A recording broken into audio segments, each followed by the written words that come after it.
The sustainable goal is the elimination of the middle class.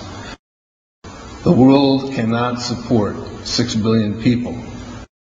But you see, the plan behind sustainable development includes population control. It's a program for land use control, education control, and population control. The leaders of the sustainable movement say that the world's human population should not exceed 500 million people. That's a 93% reduction of today's population levels. In 1992, while the Rio Conference was going on, George Bush, then president, was there. He was just offshore in Prince Charles's yacht, where he executed the Agenda 21 protocols on behalf of the United States and brought it back to Washington, D.C. Within a year, Bill Clinton, by executive order, established the President's Council for Sustainable Development. In 1996, Bill Clinton set up the President's Council on Sustainable Development. One of the dictates of Agenda 21 is that every country in the world is to set up a national council to oversee the implementation of Agenda 21. I've listened to Gorbachev explain, we are writing a new set of 10 or 15 commandments to replace the original 10. Which one of the 10 do you think these guys don't like? Thou shalt not lie, thou shalt not steal, thou shalt not covet. Because I'll tell you what, these people have lied to us. They're in the process of stealing all of this nation's natural resources, and they covet everything you have left.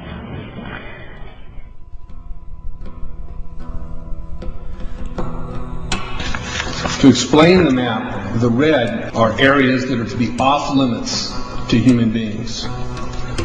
If you live there, you won't. The yellow areas are the areas for major control of all human activity. If you live there, you won't. The black dots are the smart growth zones. That's where human beings are to be stacked and packed in small living units along rail tracks. The Smart Growth Program ultimately has jobs assigned and children cared for by the state.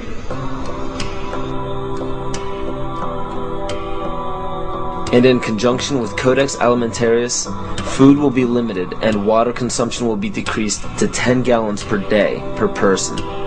That is over a 90% reduction in people's average daily water consumption.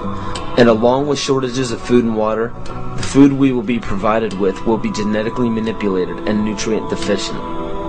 Genetic manipulation of food causes complications in metabolizing and utilizing food for energy. In June of 2003, scientists reported that the gene sequence of the inserted genes into crops had actually changed their order. They had re-scrambled. So the genetic inserts are not stable. Another laboratory confirmed this and found that it changed in the same varieties in different ways that they had tested. So not only is it unstable and changing, it's not even uniform in the way it's changing. This is incredibly dangerous. Nutrient deficiencies due to Codex's planned vitamin and mineral ban will cause billions of preventable diseases. Both of these will ultimately lead to billions of deaths. The question is then, how do they do it? How in the world are they getting this agenda from the international level down to the local level? Well, they've got a plan for that too.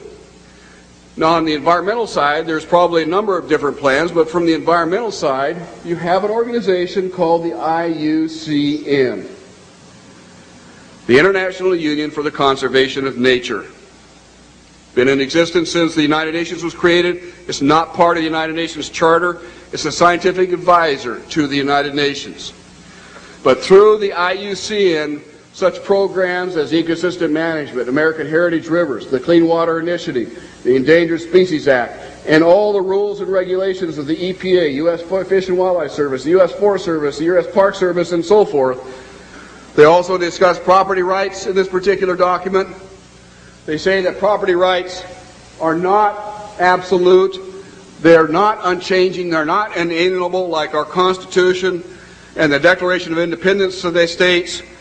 Rather, they are a complex, dynamic, and shifting relationship between two or more parties over space or time.